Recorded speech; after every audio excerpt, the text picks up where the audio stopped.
महर्षि दयानंद के जीवन से मिलती दिव्य प्रेरणाएं।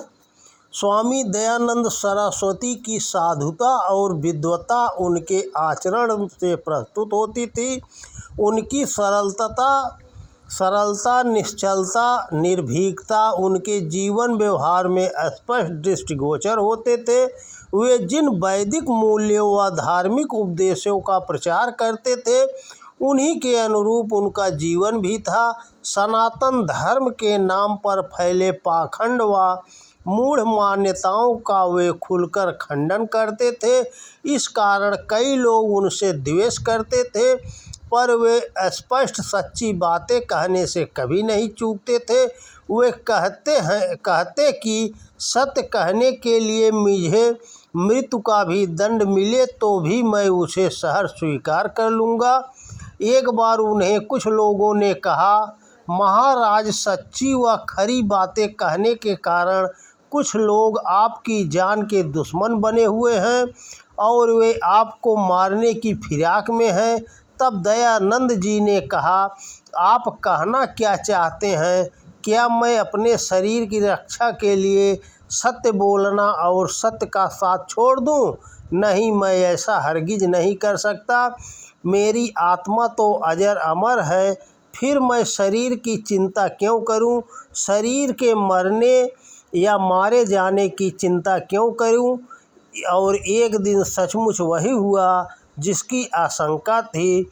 एक बार स्वामी जी के विरोधियों ने उनके रसोइयों को पैसे का लालच देकर उनके भोजन में विष मिलवा दिया।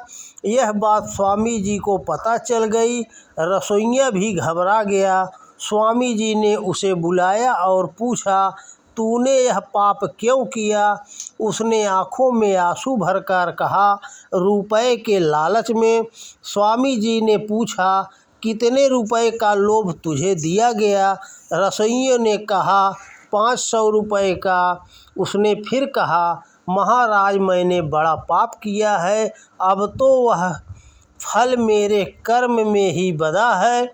स्वामी जी ने अपने पास में रखी हुई 500 रुपये की थैली उठाई और रसोइयों को हाथ में देते हुए कहा, ले, जिस लोभ से तूने यह पाप किया है वह इच्छा पूरी कर। यह रुपए लेकर तू कहीं पहाड़ों की तरफ भाग जा।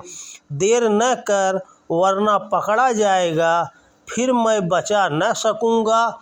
रसोइया रुपया लेकर भाग गया। उधर स्वामी जी ने नौली क्रिया करके उस जहर को निकाल दिया, पर फिर भी जहर ने अपना असर दिखाना शुरू कर दिया था। विष के प्रभाव से उनके शरीर में फफोले पड़ गए।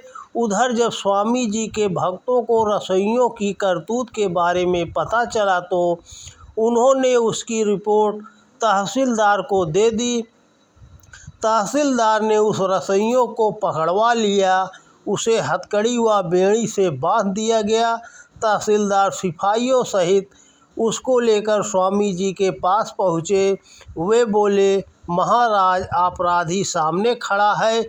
यह दुष्ट आपको जहर देकर भाग गया था, अब उसे पकड़ लिया गया है। आप आज्ञा दीजिए, इसे क्या सज़ा दी जाए? स्वामी जी ने हंसते हुए उत्तर दिया, भाई, मैं तो इसके खिलाफ कोई रिपोर्ट की नहीं, फिर इस बेचारे को क्यों पकड़ा? खैर, इसको इसी समय छोड़ दो। मैं लोगों को कैद कराने नहीं, कैद से छुड़ाने आया हूँ। स्वामी जी के वचन सुनते ही सब निस्तब्ध हो उनकी ओर देखने लगे। उनके द्वारा अपराधी को क्षमा दान करने ने सबको आश्चर्यचकित कर दिया। फिर आहिस्ता से अपराधी की हथकड़ी बेड़ी खोल दी गई।